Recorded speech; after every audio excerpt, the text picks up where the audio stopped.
A Creator Economy, ou a economia dos criadores, onde estão inseridos os influenciadores, tem crescido bastante nos últimos tempos, inclusive despertando aí o interesse de diferentes participantes do mercado, inclusive das fintechs.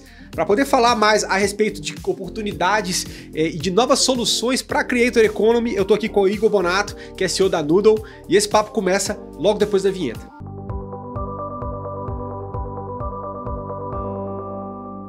Olá, sejam bem-vindos ao Fintech Talks Podcast. Meu nome é Bruno Diniz e esse é o seu podcast sobre inovação financeira, fintechs e afins. E como eu falei na chamada, a gente vai falar hoje sobre um tema que, inclusive, eu sinalizei no artigo meu na Exame como uma das tendências que eu acredito para o ano de 2025, que é todo esse mercado de influenciadores, né? Sobretudo, eu falei muito no meu artigo sobre finfluencers, mas a gente tem todo um desenvolvimento de oportunidades para soluções financeiras que venham a servir esse mercado. E com o representante que eu estou aqui desse mercado, é o Igor Bonato, que é o CEO da Noodle, a gente vai poder explorar melhor tudo que tem sido feito pela Noodle em relação a esse mercado. E mais uma vez, Igor, obrigado aí pela participação, estar aqui com a gente para poder dividir esse tema que eu entendo que é uma tendência, tá, forte para o ano de 2025. E meu cara, novamente, obrigado. E a gente sempre pede um pouquinho, porque assim, o mais legal de fazer essa conversa prévia falando sobre sua história antes da Noodle é porque teu background é diferente, isso é bacana, e a história da Noodle também é diferente. Então, cara, primeiro nessa apresentação aí eu peço que você conte um pouco quem é o Igor antes da Noodle e como você chegou até a esse estágio da empresa, que também teve muita água passando até que vocês estruturassem o formato que a gente vê hoje da empresa, né? Bruno, muito obrigado pelo convite, um prazer enorme estar aqui, falar de Creator Economy e de Fintech. Você falou que é tendência para 2025, mas acho que Creator Economy já vem sendo tendência nos últimos 10 anos. Sem dúvida, mas porque agora a tendência ela tá assim, não dá para não olhar para ela, entendeu? E vai ser tendência nos próximos 10 anos. Sem dúvida. E nos próximos 20 anos, até depois tem alguns dados legais para compartilhar sobre o mercado. Legal. E é curioso falar aqui sobre Fintech, sobre Creator Economy, porque eu não venho nem de Creator Economy e nem de Fintech. A minha origem é no cinema e Noodle só existe porque eu fracassei como cineasta. Assim, acho que essa é a grande verdade. Tive um ótimo começo de carreira.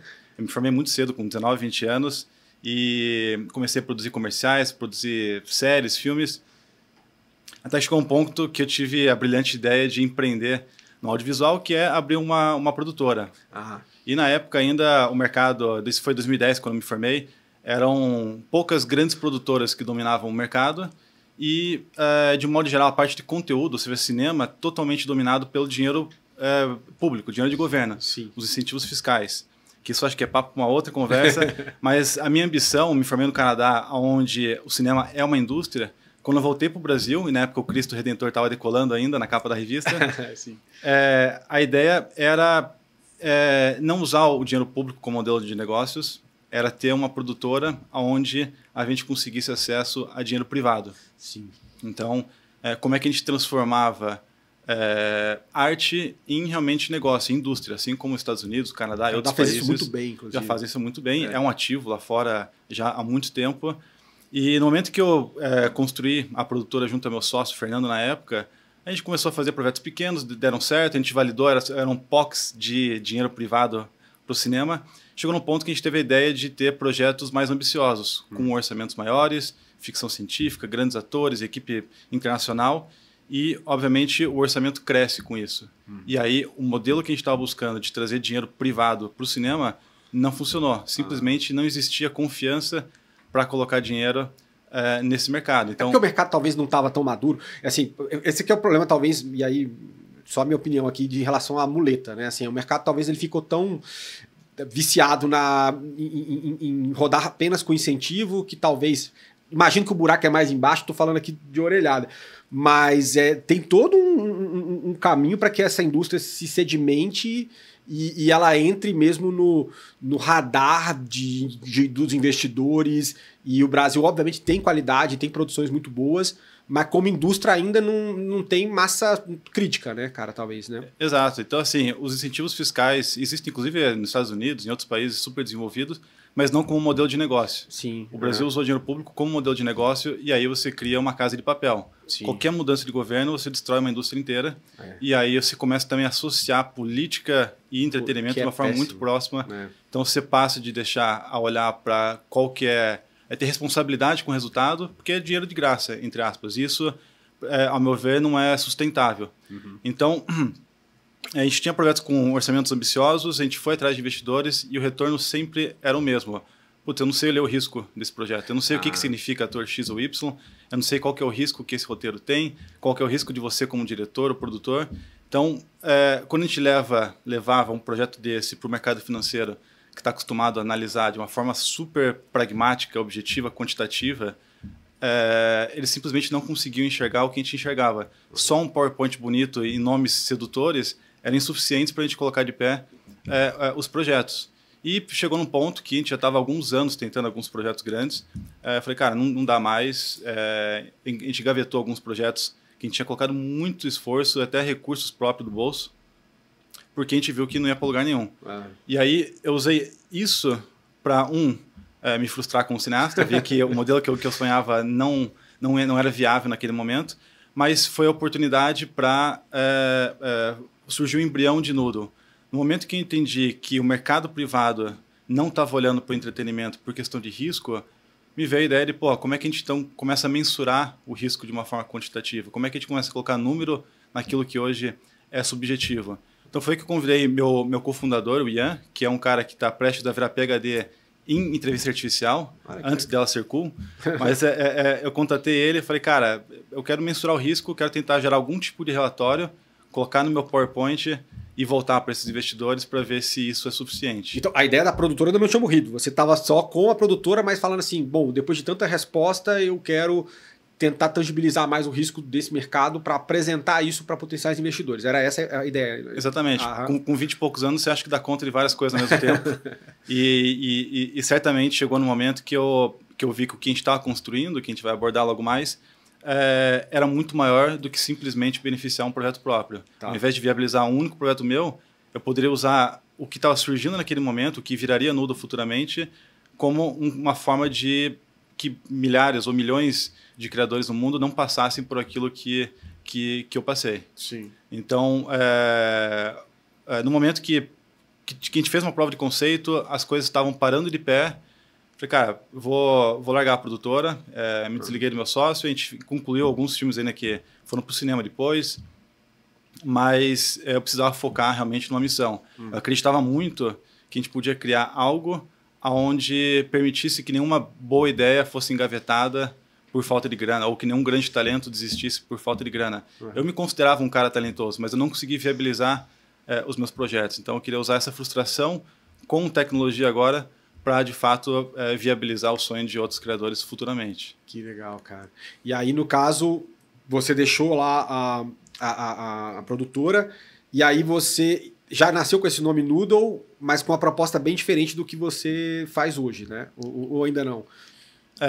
O nome Noodle, eu sempre tive um certo carinho por ele, e ele surgiu por um motivo bizarro. Na época, sempre eu gosto de entrar no Wikipedia e fuçar curiosidades, e um dia tinha lá o nome Nuesfera. Nuesfera eu fui entender que é o inconsciente coletivo, e cada partícula disso chama Nu.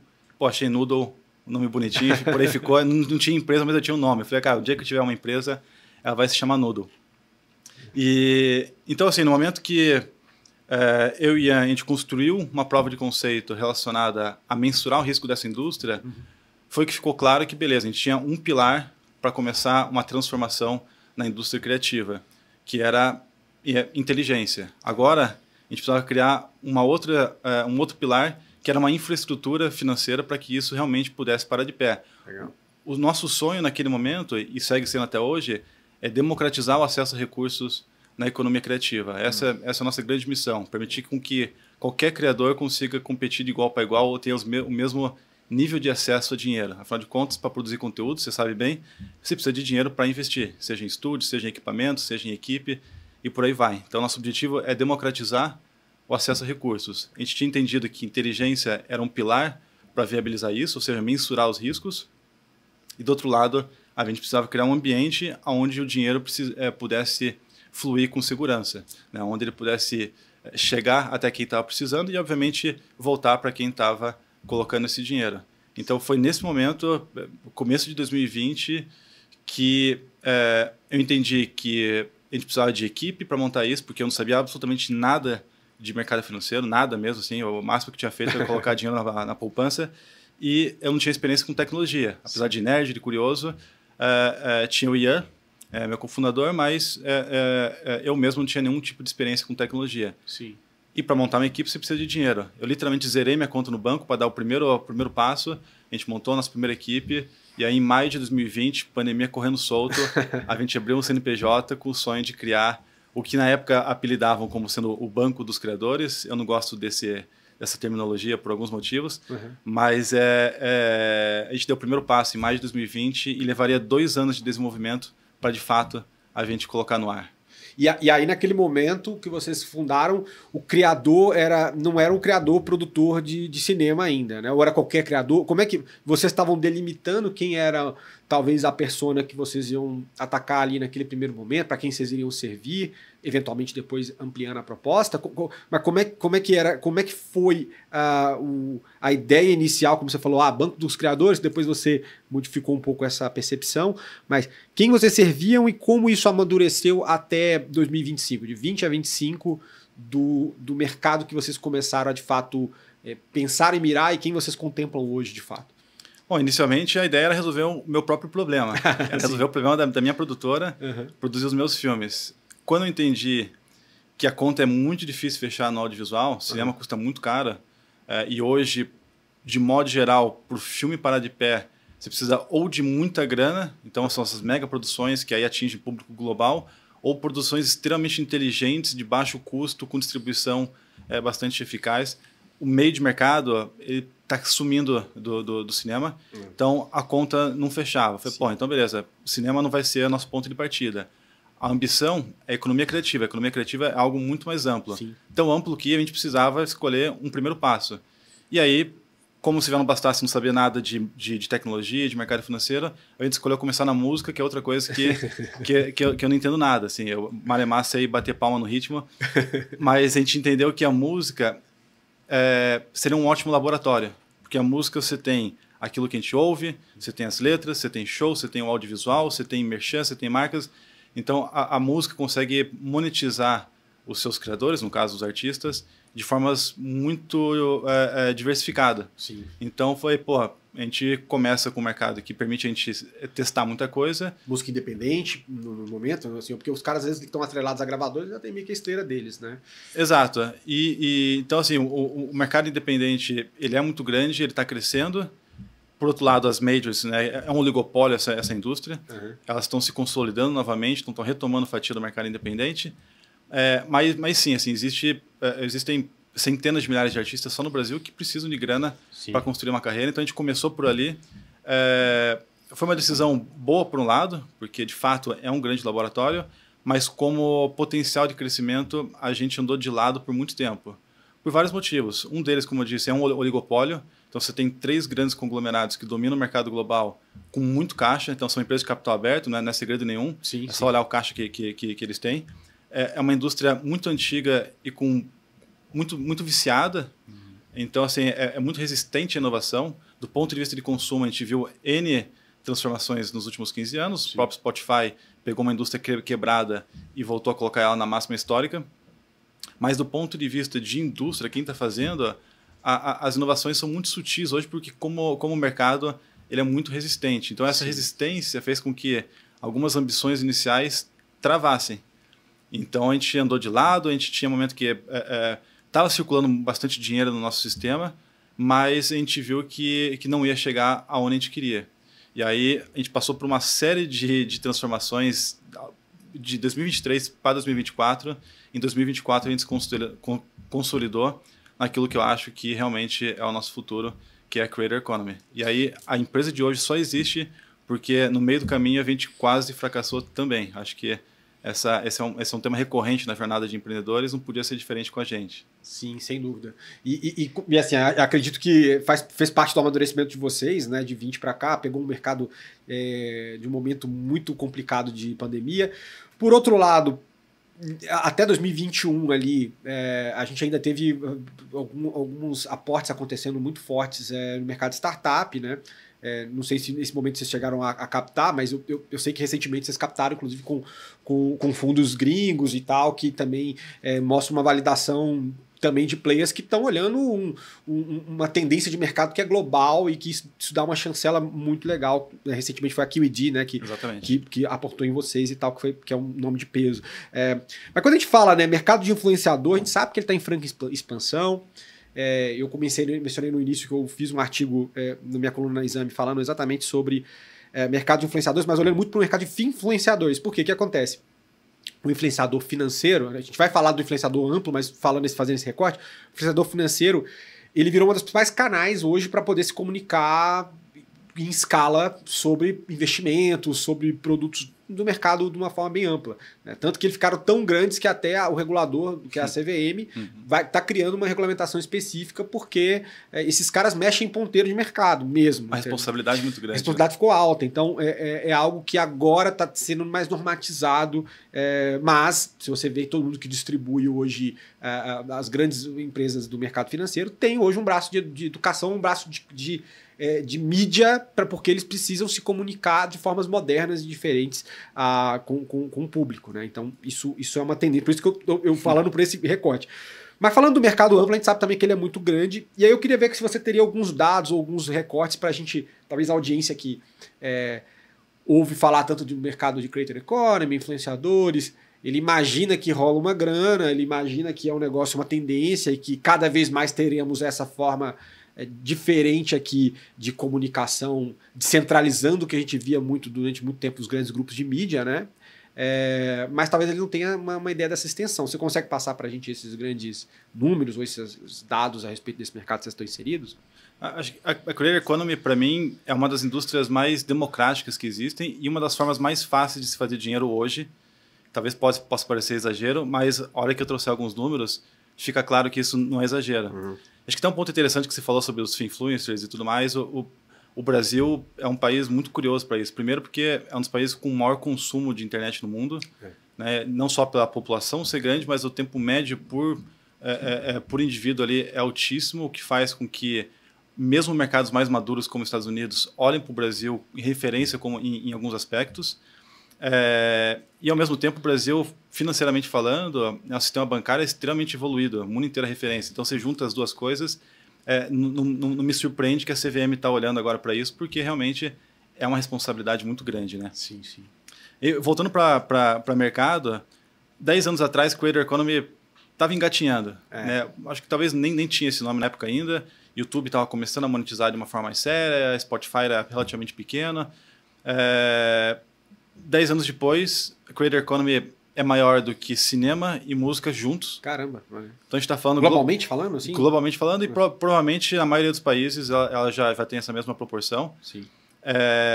Então, ano passado, são estimativas, né? Não existe nenhum número fixo em lugar nenhum, mas a estimativa é que ano passado o mercado tenha alcançado próximo de 200 bilhões de dólares movimentados.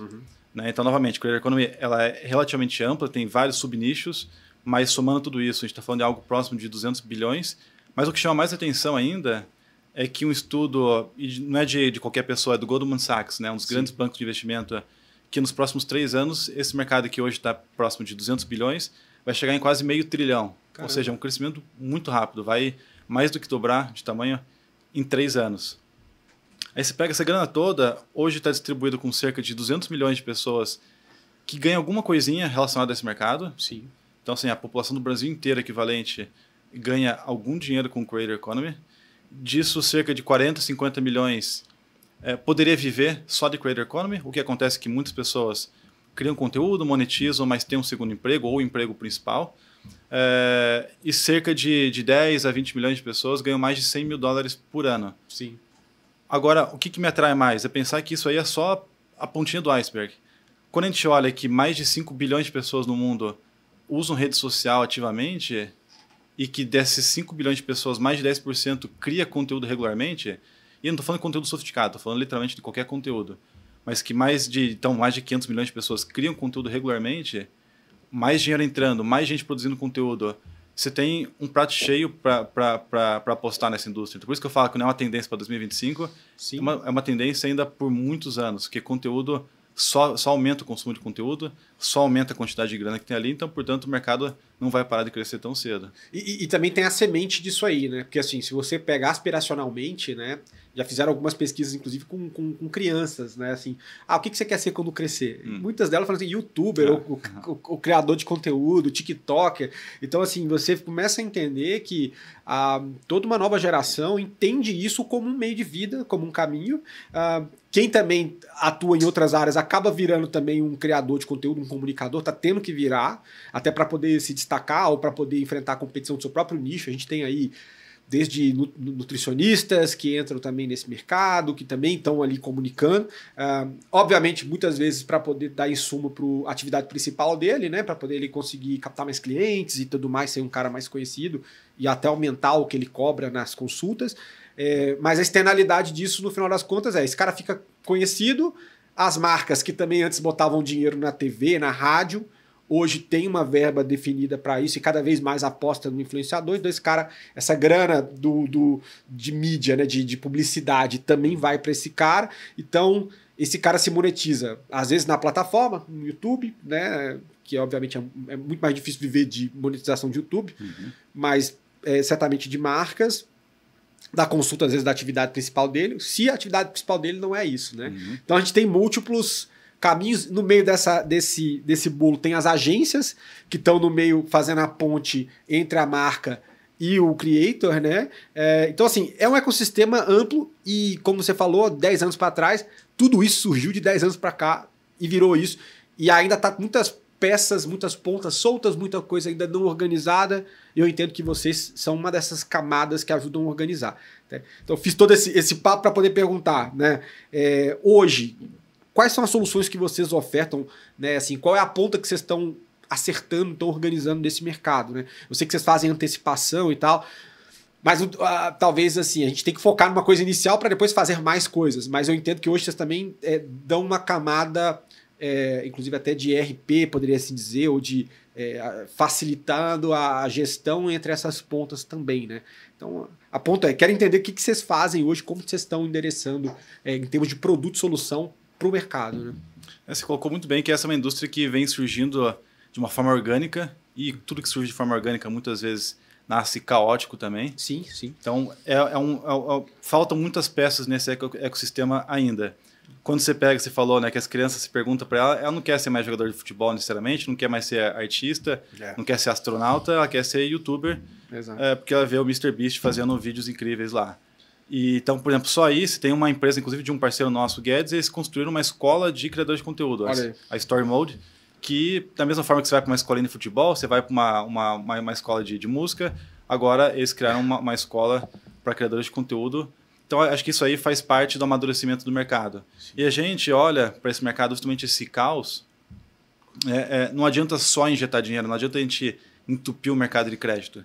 Acho que, inclusive, é aí que os grandes bancos que estão tentando entrar nesse mercado e alguns aventureiros estão falhando. Eles acham que é só enfiar dinheiro nesse mercado e tudo vai se resolver. Quando, na real, o crédito ele ajuda sim a resolver problemas, só que são problemas que sequer deveriam existir se o mercado fosse eficiente. Então, é em cima desse ponto que a gente olha para no longo prazo, criar um mercado eficiente.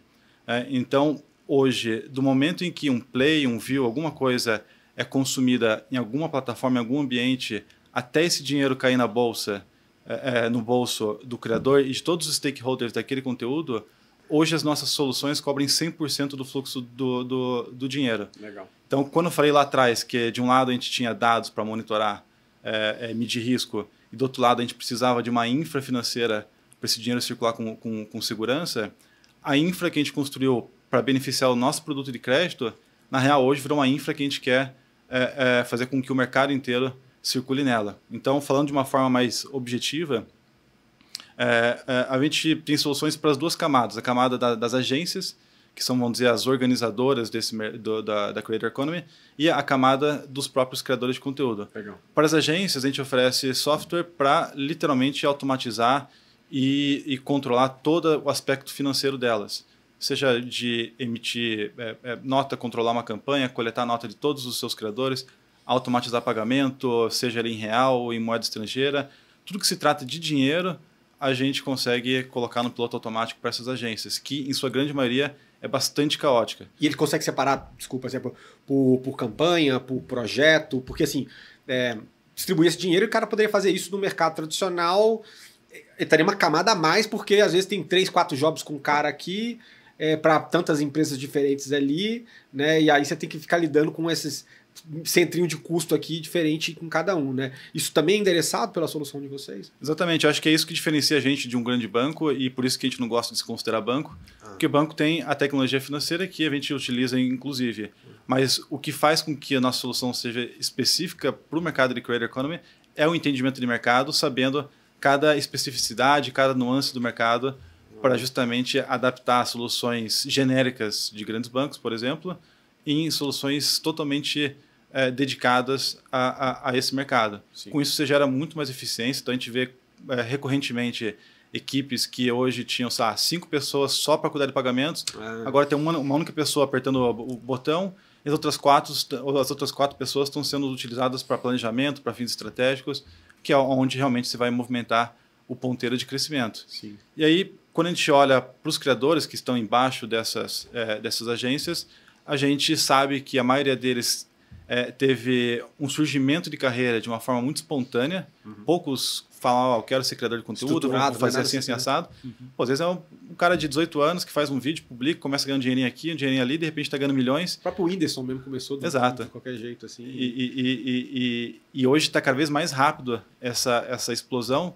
Você ganha dinheiro e fala, pô, e o que eu faço? Então, Nudo como sendo uma solução financeira que entende esse mercado, tudo é feito não só no linguajar que o mercado vai entender, mas de uma forma muito intuitiva e sempre buscando automatizar as coisas. A gente sabe que... Acho que ninguém gosta de lidar com dinheiro, a não ser quem trabalha no mercado financeiro, mas lidar com banco, acho que tem alguns dados super interessantes que as pessoas evitam entrar no banco porque tem ansiedade de ver o saldo. Você sabe que o seu saldo não vai ser muito bom, você deixa de entrar no banco, às vezes você atrasa uma conta porque você não quis entrar na sua conta do banco. Então, a gente construiu uma experiência onde os criadores de conteúdo conseguem continuar usando a maior parte do tempo deles produzindo conteúdo, engajando com os fãs, mas que naquilo que eles têm necessidade ou obrigação de resolver relacionado ao dinheiro, eles vão contar com a gente, seja na camada tecnologia ou na camada serviço. E aí o crédito entra como uma dessas soluções, que é o que a gente entende que ajuda a catalisar, acelerar os resultados dos criadores de conteúdo. Legal. Então, só em resumindo, né? Do lado da empresa, ela consegue, usando a camada de vocês, facilitar o fluxo de pagamentos e a gestão desse influenciador, desse creator. Né? Então, tem essa ponta. Do lado do creator, e aí ele precisa também estar usando a plataforma para essa ponta ser conectada. Né? Então, quer dizer, a agência, quando contrata o cara, fala assim, olha, a gente paga via Noodle, a gente trabalha com Noodle. Aí ele também ajuda a captar esse cliente, né, de certa forma. E aí o consumidor, o influenciador na ponta dele, ele consegue, além de ter essa facilidade de contato do ponto de vista financeiro, de entender quando fez a entrega, quando o dinheiro paga e tudo mais, ele também pode, eventualmente, se é um job que vai pagar em 60 dias, ele pode antecipar essa grana também para ele, né? E tem mais alguma camada de que é facilitada no uso do influenciador dessa plataforma? Você falou que também ajuda o cara no aspecto financeiro, imagino que com uma camada de experiência, né, talvez. Mas tem mais alguns elementos tipo da gestão da agenda dele, alguma coisa ou ainda não? A gente, do ponto de vista de crédito, a gente tem vários produtos. Então, o que você falou de antecipar, as marcas hoje estão empurrando os prazos para cada vez mais longe. Sim. Então, nosso sistema, acho que a média hoje está em 63 dias por campanha. São milhares de campanhas que passam lá por Noodle. Hoje a média é 63 dias, só que está crescendo. Ano passado era 57 a média. Olha. A gente vê campanha sendo paga em 270 dias. Caramba, tem. Mas aí bom, enfim, imagino que... E tem marcas grandes que são muito representativas para o mercado, que o prazo tem girado em 120, 180 dias. Então, assim, o cara que está criando conteúdo para aquela marca, e a marca está tendo resultado com aquele conteúdo, ele não vai falar pro proprietário do apartamento dele, vou te pagar o aluguel daqui a 180 dias. Então, assim, a gente sabe que Noodle ajuda, inclusive, no ponto de vista pessoal desses criadores. Só que muitos criadores, justamente por terem pouca experiência com dinheiro, acabam se embolando financeiramente sem querer. Ele tá com dinheiro, mas o dinheiro não tá na conta, porque ele tem uma promessa de pagamento, ele tem enfim, a grana a ser depositada em prazo, né? E aí ele deve embananar a cabeça dos caras, fluxo né? de caixa o problema. Fluxo de caixa, exatamente. E aí qual que é o problema? Que a maioria não sabe o que é fluxo de caixa. Sim. Então, assim, a gente usa a experiência e um suporte muito humano na era de inteligência artificial. O suporte humano está sendo fundamental para a gente gradualmente educar esse mercado. Fazer o cara entender que o problema não é a falta de dinheiro, o problema é como que você gasta esse dinheiro numa linha do tempo. Sim. Então não adianta você fechar um contrato de R$1 milhão, no dia seguinte dar entrada em 3 apartamentos, comprar casa, viajar em primeira classe, você vai ter problema com isso. É isso. Então, assim, quando inclusive a gente não cobra nada por isso, mas a gente busca muito educar o mercado de organizar as suas finanças, usar dinheiro, usar crédito para alavancar resultados e não para ficar pagando incêndio. Via plataforma ou via eventos que vocês organizem? Via plataforma e via suporte humano mesmo. Então, antigamente, a gente resgatou a figura que antigamente, você pergunta para um vô, para um pai, fala, porra, eu gostava de ir na agência do banco porque o gerente me entendia, eu conversava, eu tomava café com ele, ele me ajudava. Essa figura hoje, ela existe, ela vem sumindo, principalmente, né, para a geração millennial, geração Z. A gente tenta resgatar isso, obviamente, digitalmente, para poder ter escala, mas a figura de ter uma pessoa que de fato entende ela, que entende as suas dores, os seus desafios. E acho que o fato de eu ter nascido, né, a Nudo ter nascido da minha experiência como cineasta, ajuda muito a gente ter essa camada humana de entender o mercado. Sim. Eu já vi muitas iniciativas querendo copiar a Nudo, que surgiram com mais dinheiro, inclusive, mas de grandes instituições financeiras que tentaram simplesmente emplacar ali, colocando dinheiro, só que não entende o mercado. E aí chega num ponto que a instituição desiste do mercado, porque fala que o mercado não presta, e os influenciadores, os criadores de conteúdo, não sabem lidar com essas instituições porque não falam a mesma língua. No final das contas, esse suporte humano vira quase que um psicólogo, né? Porque, assim... Psicólogo, babá e gerente de banco. Imagino, é muito, muito bacana essa ideia. E qual que tem sido o feedback dos usuários em relação a, poxa, antes de eu usar, isso da ponta da agência e também da ponta dos creators? Como eu disse, começo de 24, 23 para 24, a gente tomou uma baita porrada quando a gente estava muito olhando para o mercado da música, mercado de shows, que foi quando a gente entrou de fato na Creator Economy. Então você pega em fevereiro do ano passado, então um ano atrás, a gente tinha R$0 da Creator Economy circulando pela nossa plataforma, 0 influenciador na nossa plataforma. Hoje a gente já transacionou mais de R$300 milhões dessa indústria e são mais de 7 mil criadores de conteúdo que usaram a plataforma. 7 então, mil, cara. Para mim, o melhor feedback é esse, é vendo que mês a mês o volume de campanhas e recursos dessa indústria processados em Nudo aumenta. Hoje a gente está processando aí entre 25 e 30 milhões de reais mês da Creator Economy. Algumas das maiores agências, incluindo a maior agência, é nossa cliente. E do ponto de vista dos influenciadores, a gente tem visto uma média de aqueles que antecipam recursos com o Nudo crescerem 15% a mais daqueles que esperam os prazos. Qual que é a nossa conclusão? É que no momento que você tem algum nível de tranquilidade financeira, que você reduz a incerteza, você consegue focar naquilo que realmente move os ponteiros. Sim, então, o feedback que a gente mais ouve é que o crescimento que foi gerado com as soluções combinadas, seja só com crédito, câmbio, gestão, pagamento, o resultado gerado é superior ao custo que ele tem com a gente. Então, nesse momento, o criador que nunca teve contato com crédito, nunca teve proximidade com a instituição financeira, ele passa a ver Nudo como uma maquininha, que se coloca 1, vira 2, coloca 2, vira 4, e assim por diante. Então, assim, o nível de recorrência chamou muita atenção da gente. É difícil você fazer o cara entender que crédito, né, que não deixa de ser uma dívida, pode ser uma coisa boa para ele, porque ainda se tem um preconceito, existe um tabu sobre dívida. Porra, estou endividado. Mas quando você entende que aquela dívida é extremamente saudável, você está acelerando o teu resultado, eles entendem que é uma maquininha, então a recorrência é muito grande. No momento que um criador usa crédito a primeira vez, acho que a gente tem um número algo próximo, entre 90% e 95% que usa pelo menos 2 vezes. Olha só. estão atacando uma ineficiência intrínseca ao mercado que cresceu de uma forma caótica, como você falou, né? Então, assim, é o descasamento de caixa, o fluxo do cara todo atrapalhado. E é uma galera que muitas vezes, até pela baixa instrução, pelo turbilhão que ele é pego nisso aí, né? O cara do nada tá produzindo, daqui a pouco bate na porta dele, uma grana que ele não tá acostumado a ouvir e tal. Ele também se deslumbra e às vezes ele tá gastando, como você falou, viagem de primeira classe, tá? Ele tá perdendo a mão, sendo que ele tem que entender que o eventual custo financeiro que ele tem numa operação do que eles estão fazendo é algo que acerta muito mais a vida dele e vale muito mais a pena do que às vezes ele se render a certos luxos com esse nível, com essa dinâmica de caixa que esse mercado tem, né? Então é interessante ver como... primeiro, é impressionante pelo teu background que você colocou pra gente aqui, você ter persistido de 2020 aí até 25, sendo que em 24 a coisa rampou absurdamente, pelo que eu tô vendo, 7 mil influenciadores é super relevante quando você pega um intervalo tão curto de tempo, né? E aí eu queria entender exatamente como é esse processo comercial, esse processo de aquisição de usuários, tá? Vocês trabalham onde tem mais resultado para vocês? Pegando em lote ali nas agências, dando a porrada, né, fazendo um esforço junto aos influenciadores? Como que vocês estão jogando mais energia nisso? Como o influenciador acaba conhecendo vocês? Vocês têm alguma esteira para que eles conheçam vocês? Ou é só via agência? Explica para a gente como é essa jornada de aquisição típica desse usuário de vocês nas duas pontas, né?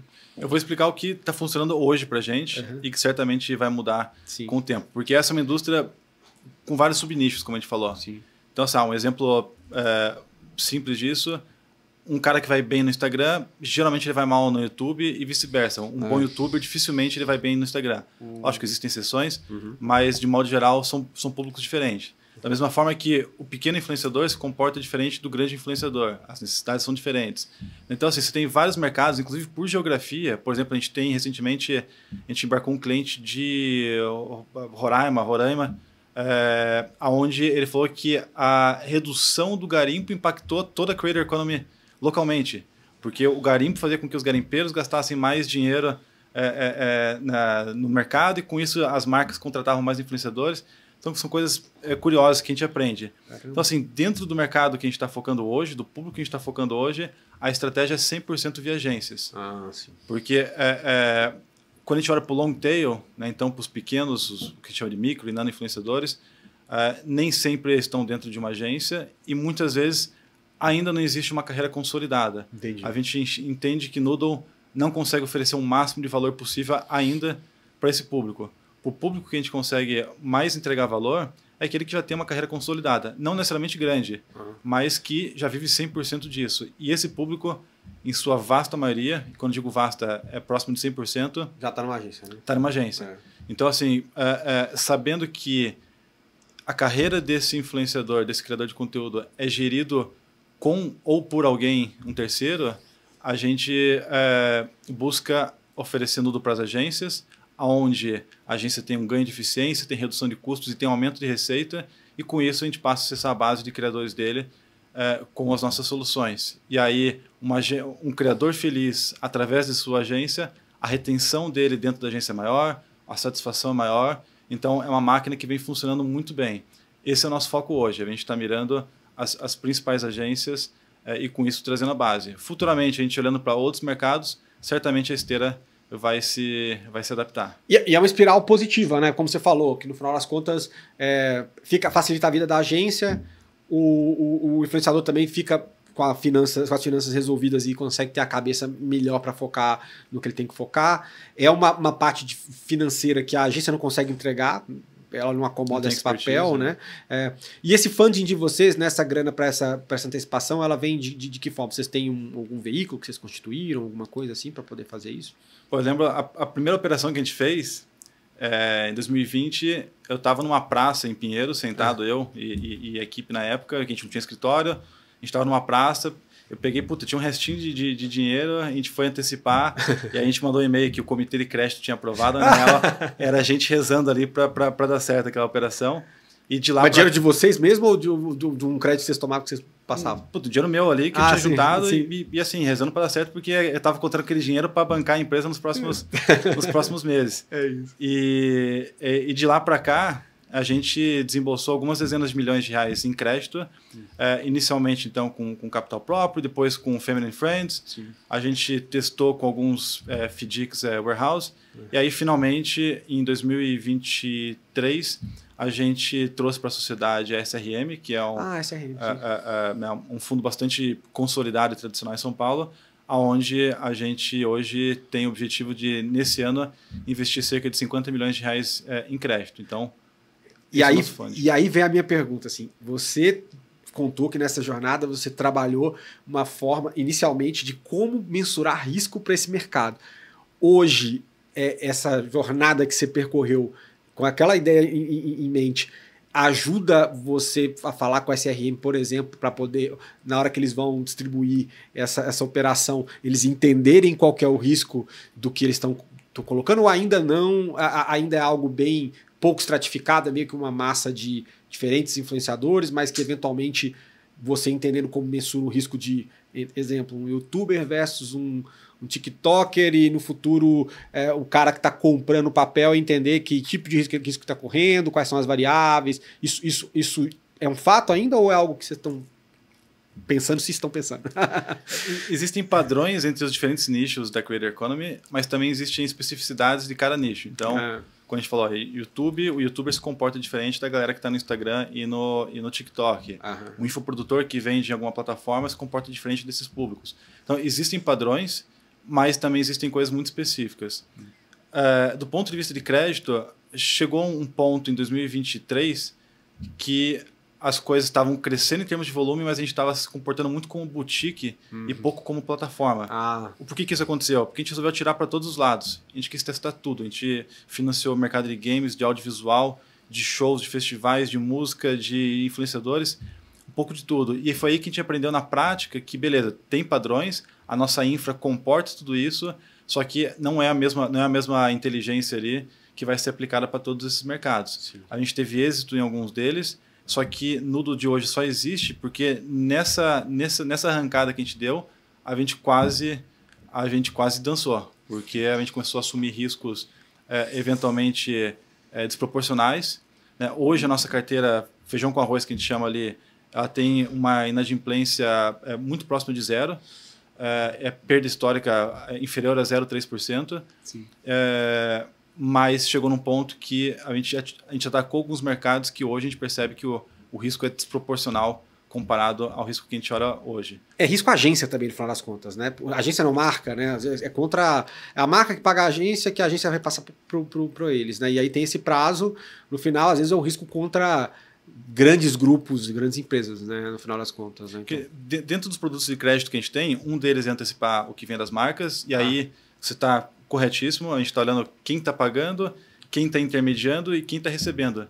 Nesse caso, quem está recebendo importa muito menos do que quem está pagando. Exato. Então, até porque o contrato já está assinado. Exato. O cara também, se ele vai performar ou não está condicionado. Exatamente. E a gente criou várias maneiras de proteger aos riscos que a gente foi aprendendo desse mercado. Então, esse produto está extremamente redondo e a gente vem escalando isso mês a mês. O segundo produto, ele é muito mais interessante, mas ele é mais complexo, que a gente olha para os padrões históricos de diferentes plataformas, YouTube, por exemplo, e em cima disso a gente faz um crédito fumaça. A gente antecipa até 12 meses a média mensal de receita de várias plataformas. YouTube é a predominante, né? Porque tem histórico de monetização também, né? Ou não? E a que mais paga é muito quantificável o play. Sim, sim, né? Sim. Então, esse produto ele é muito mais interessante do ponto de vista da gente que está ali na cozinha, porque envolve muito mais inteligência, entender os padrões, nicho, quais são as marcas anunciando, qual que é o CPM, todas essas coisas. Sim. É super interessante. Obviamente, o risco é maior também. Então, aí é onde a gente coloca um esforço maior hoje de inteligência e de tecnologia, mas o nosso score preditivo hoje ele passa de 90% para os próximos 12 meses. Então, a hora que você entra num canal de YouTube, nossa base, a gente já projeta os próximos 12 meses e acerta aí com mais de 90% de precisão.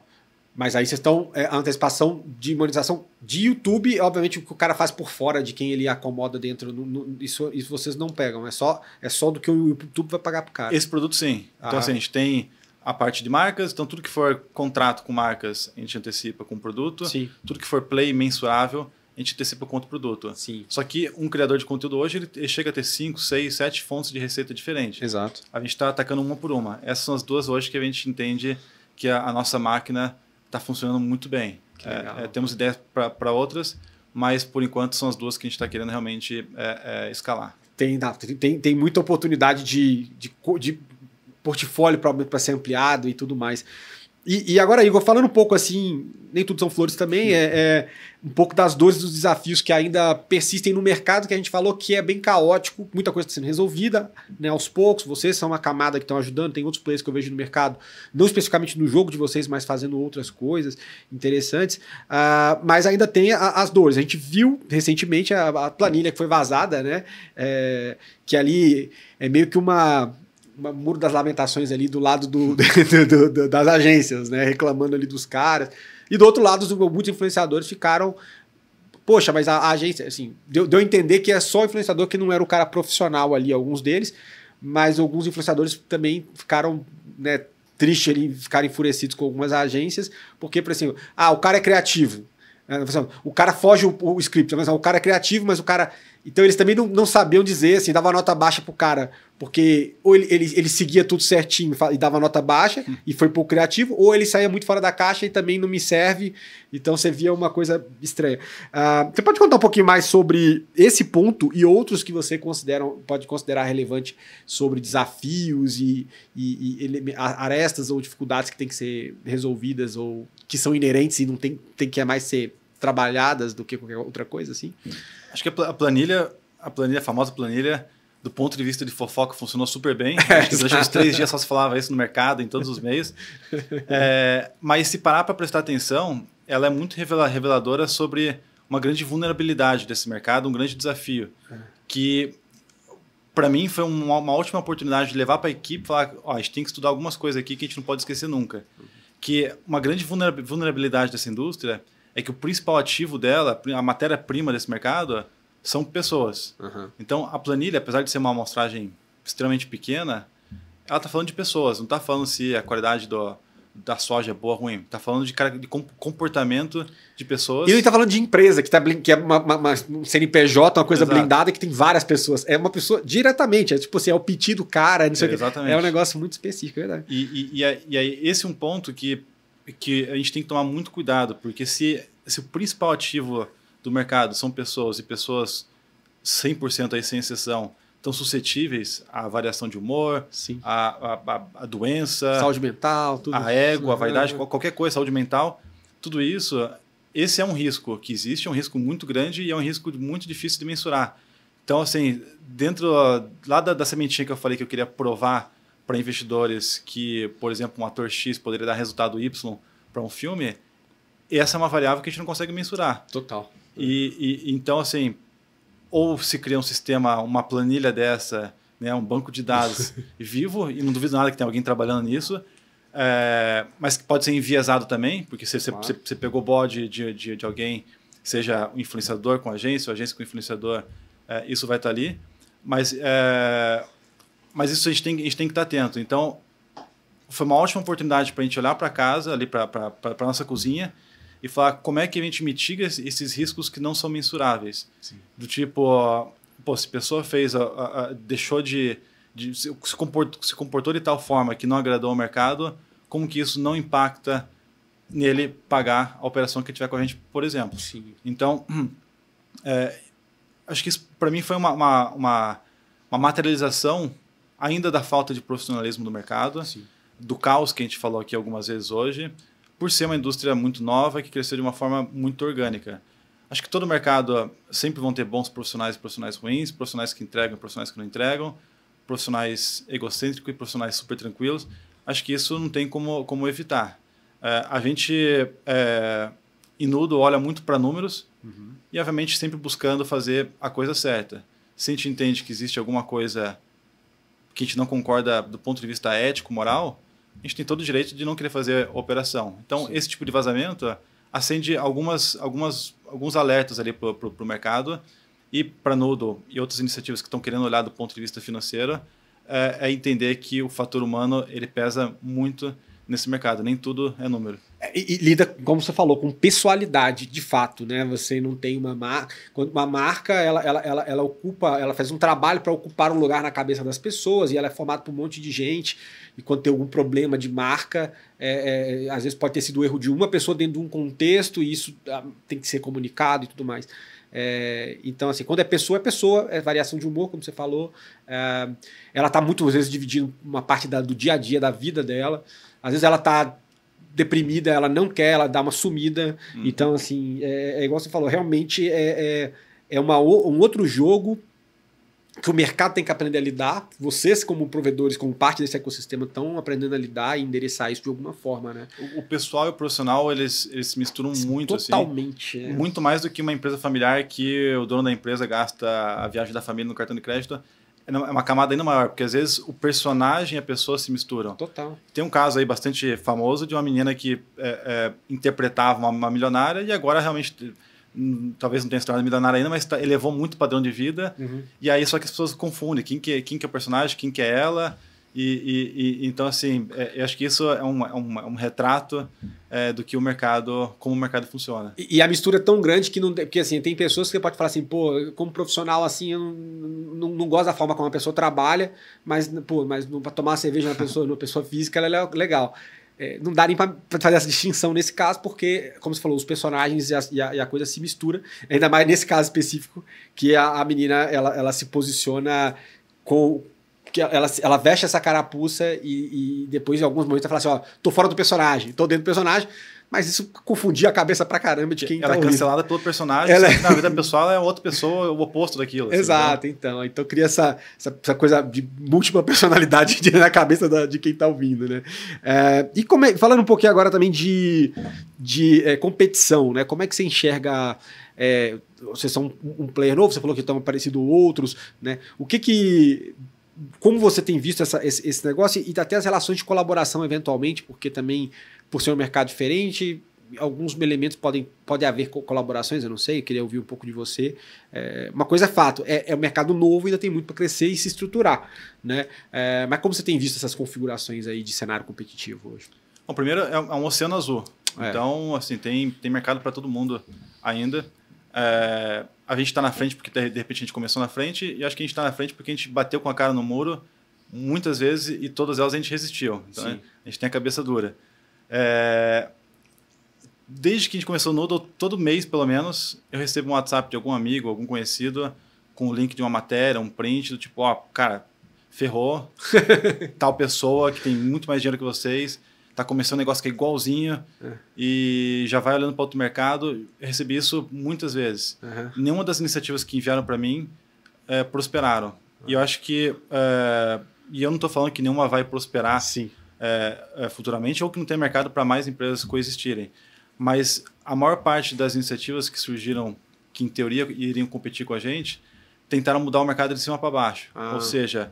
empreendedores seriais ou pessoas muito bem capitalizadas que enxergaram a oportunidade, porque obviamente a oportunidade é muito clara, e tentaram emplacar alguma solução. Acho que o que diferencia Noodle é que a gente começou de dentro para fora, ou seja, é um criador de conteúdo, que busquei resolver um problema próprio e aí construímos uma empresa ao redor disso. Ou seja, o entendimento de mercado, a dor que cada um dos nossos clientes vive, provavelmente a gente já viveu, eu já vivi, ou a empresa já observou isso. Recentemente mesmo, eu estava numa reunião com uma grande agência que acabou fechando com a gente. Estava uma reunião muito boa, só que aí, num determinado ponto, o sócio falou, cara, conta a tua história. Eu contei a minha história, como que a minha frustração como cineasta resultou em Noodle. E ali mudou totalmente o rumo da reunião. Ele falou, cara, banco X, um banco enorme, estava com uma proposta semelhante, mas a gente nunca falou a mesma língua. Agora eu sei que tu fala a mesma língua com você. Isso faz diferença. Então, acho que além de tecnologia, acho que ter um entendimento profundo do mercado nos blinda muito de eventuais competições. No entanto, a gente tem um objetivo muito claro, que é garantir que nenhuma grande ideia acabe na gaveta e que nenhum grande talento desista por falta de grana. Se em qualquer momento a gente vê qualquer plataforma, qualquer empresa, qualquer iniciativa que pode contribuir com esse objetivo, a gente sempre foi muito aberto à colaboração. Legal. Porque se a gente está na frente em vários aspectos, seja porque a gente tem mais tecnologia, a gente tem ativos, eu entendo que a gente não tem como fazer tudo bem feito e que outras plataformas vão surgir especializadas em alguns aspectos que eventualmente a gente não está olhando, e somar forças é o melhor caminho para buscar esse objetivo. Se a outra iniciativa, alguma iniciativa competidora, realmente tiver propósito em querer transformar esse mercado, eles vão olhar nesse momento para colaboração antes de competição. Sim, então, é assim que a gente enxerga hoje o mercado. Fora que você persistiu isso em vários momentos, né? E até desde quando o negócio tinha uma cara bem diferente do que é. E o mais impressiona é você falar que, poxa, seu conhecimento do mercado financeiro era baixíssimo, né? E hoje você está aí entendendo as estruturas de crédito que são acomodadas dentro dessa operação. É muito mais partir do, ok, eu vejo esse problema, eu quero resolver e vou aprender tudo que eu preciso para dar conta desse problema, né? Então, isso para mim eu acho que é super louvável também. Né, se fala muito em resiliência, e eu acho que a gente não pode cansar de repetir que realmente esse é um grande atributo de empreendedores, assim como não só dos empreendedores, dos colaboradores. A gente tem vários colaboradores que largaram grandes empresas consolidadas, com salário CLT bonitinho, para apostar em Noodle. E aí, assim, todo ano, acho que toda empresa fala, pô, esse ano a gente vai quebrar. Aí você sai mais forte do outro lado. Sim. E aí isso só acontece porque a gente persiste, aprende e entende que faz parte do jogo. Né? A gente tem que tolerar isso e não desistir, porque às vezes você está a um passo da coisa virar. E acreditam muito na tese, porque vivem ela e, como você falou, vivem a dor também. E aí uma coisa que eu sempre pensei, tá? E aí eu queria um pouco da tua opinião a respeito disso. A minha visão inicial, você falou assim, várias empresas veem essa oportunidade, falam, pô, quero fazer, mas é muito mais oportunisticamente, porque é um mar azul, oceano azul e tudo mais, mas menos às vezes com conhecimento de causa ou das dores, ou até de falar assim, cara, é esse tipo de dor, tipo assim, eu vou ter que ser babá, psicólogo e tudo mais, não quero. Tipo assim, eu queria colher a grana disso aqui, mas isso também eu não tô disposto. A minha ideia inicial, né, quando a gente para pensar, é que quem naturalmente poderia ter ocupado esse espaço são as próprias agências montando talvez um braço que faça o que vocês fazem. Mas, ao mesmo tempo, eu penso que os caras podem perder o foco também do que é o business deles, e é muito melhor ter um cara muito bom e especializado suprindo isso para eles, porque não é do game deles, assim. Como é que você vê isso? Você entende que agências também têm olhado para esse mercado? Como é que tem sido? E um diferencial que eventualmente vocês têm que posiciona vocês como, cara, é melhor ter aliado esse cara porque eu foco no que eu sei fazer e tenho essa coisa a menos aí para me preocupar. Até hoje acho que a maior ameaça que alguém mandou falar, agora já era. Quando eu vi esse cara, que é um profissional muito respeitado no mercado, falar na entrevista que ele estava criando a empresa porque ele prometeu para o filho que produziria um unicórnio, eu falei, pô, não preciso nem me preocupar com essa empresa. Tá com um drive totalmente errado, né? Exato. E isso foi o que a gente viu muito. Agora, as agências, várias delas chegaram a tatear o mercado, inclusive chegaram até a gente, seja para coletar informação ou para, de fato, tentar fazer alguma coisa em conjunto. Acho que o ponto que você colocou é exatamente o que inibe as agências de querer entrar nesse mercado, que é a falta de expertise, é perder foco. Só a parte deles, enquanto agência, já está tão competitivo. São tantas agências... Se olhar para o lado para ver isso aí... Exato. E mesmo as mais bem capitalizadas estão considerando que a maior e a terceira maior do mercado são clientes nossos, a gente já sabe que elas preferem contar com um parceiro do que querer desvirtuar o foco. Entendi. Né? Então, da mesma forma que várias agências perguntaram, pô, já que vocês estão com uma base grande de influenciadores, já que vocês têm já histórico de marcas, por que vocês não começam a oferecer campanhas e coisas para os influenciadores? Eu falei, cara, a gente não sabe, não tem a menor ideia de como fazer isso, não é na nossa expertise, eu não quero competir com os nossos clientes. A gente entende de dinheiro, a gente aprendeu, hoje a gente entende muito de dinheiro para a Creator Economy. Então, deixa a gente fazer isso e é com esse foco que a gente segue e acredita que as agências estão olhando da mesma forma. Não, maravilha, cara. Não, super, super clara essa visão. Igor, a gente tá chegando até perto do fim aqui, cara. Sempre tem uma perguntinha e o papo foi excelente, muita coisa interessante que eu já entendia e acreditava como tendência, mas quando eu vejo o esforço do que vocês estão fazendo, por exemplo, me faz acreditar que tem ainda mais oportunidades para serem colhidas em função de tanto dos números quanto das necessidades do mercado caótico que está se estruturando e que vai ser ainda maior no futuro, mas para que ele chegue lá, ele precisa acertar muita coisa. E é nessas ineficiências que surgem negócios e as oportunidades acontecem e a coisa deslancha, né?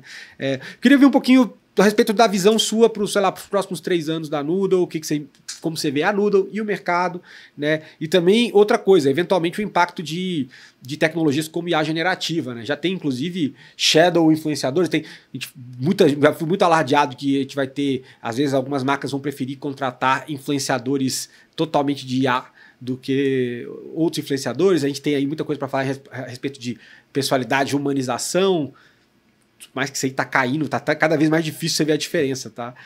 Mas como é que você vê tanto o futuro de vocês como o futuro do mercado e o elemento IA generativa como algo que pode mexer ponteiro aí? Acho que só IA é um assunto. IA na Creator Economy é um podcast de uma parte, exato. Eu gasto muito pouco tempo no campo da especulação de IA por 2 motivos. Assim, acho que o homem é péssimo em prever coisas. E o fator complicador hoje é que a IA está evoluindo muito mais rápido do que a lei de Moore, que já é uma curva exponencial de evolução. Sim. Então, assim, eu acho que mesmo os melhores caras de previsão não conseguem saber o que vai acontecer. Exato. E segundo, porque olhar para o futuro me deixa muito ansioso. Então, eu eliminei a ansiedade na minha vida focando 100% nas coisas que eu tenho controle. E enquanto empresa, focando 100% nas coisas que a gente tem certeza que não vão mudar.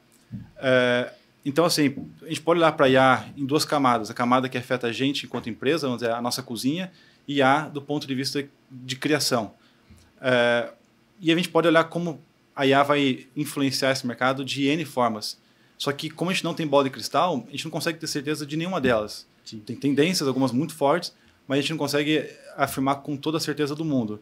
Por isso, algumas coisas a gente consegue afirmar com 100% de certeza que são as coisas que não vão mudar. Eu sei que, independente de IA ou não, quem quer que esteja produzindo conteúdo vai precisar de grana.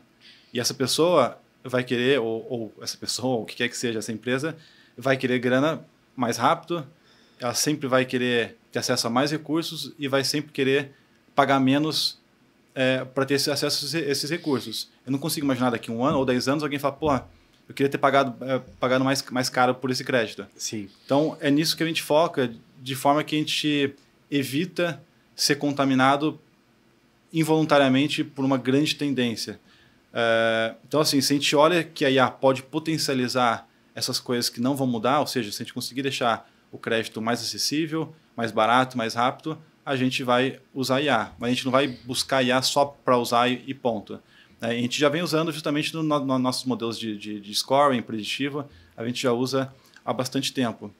Agora, do ponto de vista de criação, a parte generativa, né, contar boas histórias é uma coisa que é parte da humanidade. Né? O ser humano vem contando boas histórias há dezenas de milhares de anos e eu não acho que a IA vai substituir isso, porque eu acho que o dia que a gente perder a capacidade de contar história, a gente deixou de ser humano. Uhum. Então, enquanto muitas pessoas estão olhando para a IA como uma grande ameaça, porque pode... como é que vai ser o cinema daqui a alguns anos, já que está evoluindo muito, esse tipo de coisa, eu vejo, na real, como a maior democratização de contação de histórias. Porque se hoje... O cara tem um estúdio no bolso dele, né? Ele pode fazer... Exato. Imagina, quando eu era criança e tinha o sonho de estudar cinema, né? Antes de estudar cinema, eu queria estudar desenho animado, até que eu descobri que eu não tinha talento nenhum. Imagina eu com 10 anos, tudo aquilo que eu sonhava, poder, com texto, em questão de horas, em questão de dias, criar o filme dos meus sonhos. Então, assim, certamente a IA vai transformar de N formas, mas eu estou olhando muito mais como isso vai trazer oportunidade do que ameaçar. A transformação é inevitável. Agora, como que a gente reage a essa transformação que é o segredo da coisa.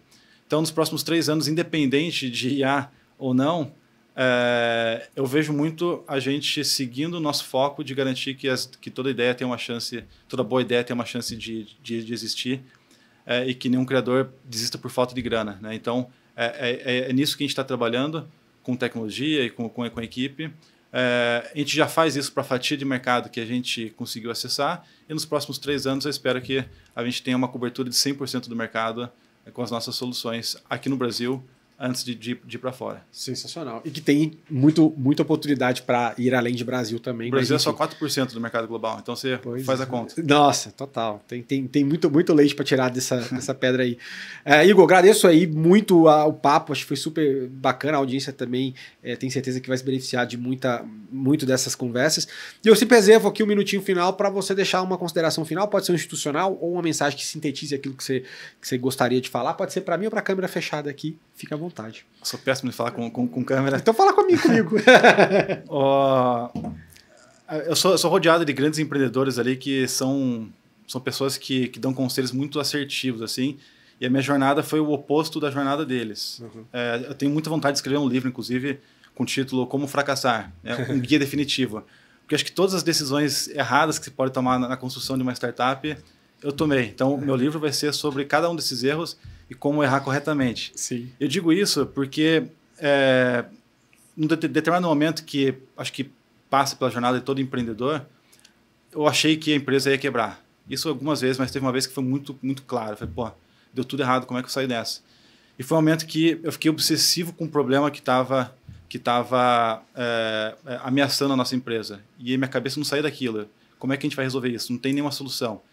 Eu estava começando até a ficar doente, porque eu estava vendo anos de esforço indo para o saco ali. Sim. E foi nesse momento que eu olhei para o erro como uma grande mudança de paradigma na minha vida.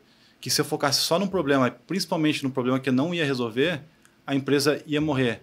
Foi nesse ponto que eu falei, cara, a gente tem que focar em grandes conquistas e crescer tanto a ponto desse erro se tornar pequeno. Né? A Camila, do QED, nossa investidora, ela falou, cara, olha para os grandes ponteiros, não olha só para os problemas. Sim. Então, isso mudou muito a forma que eu enxergo hoje, não só a empresa, mas a minha vida pessoal. Sempre que a gente tem um problema, como que a gente faz as coisas boas serem tão boas a ponto dos problemas parecerem pequenos? Então, acho que do que eu tiro, né, a gente falou bastante de resiliência hoje, de bater com a cara no muro. A nossa jornada foi tortuosa e eu tenho certeza que a gente é muito mais forte hoje porque a gente resistiu e aprendeu com os erros e principalmente a fazer os erros ficarem pequenos no longo prazo. Então, acho que esse é o recado que eu deixo. Quem quiser conhecer Noodle, noodle.cx é o nosso site. A partir de lá, a gente vai atender da melhor forma possível. Então, é isso aí. Não, ótimo. E essa questão de colocar muito a lupa no pequeno, você perde o macro. Você fica tão no micro que isso te tira a capacidade de olhar para o macro, né? Isso é muito legal, acho que super relevante conselho de quem, de fato, mudou de área e está fazendo um trabalho bem interessante no mercado, numa área totalmente diferente, que talvez nem era tua ambição, mas que está entregando um tremendo valor para esse mercado. Mais uma vez, obrigado por contar a tua história. Eu que agradeço, Bruno. Valeu pelo convite. E você que nos ouviu até agora, espero que tenha gostado também do vídeo. Deixa seu like aqui, não se esqueça de inscrever, caso você não seja inscrito no canal ainda. E, sobretudo, encaminhe esse papo para outras pessoas que possam se beneficiar dele. Forte abraço e até a próxima.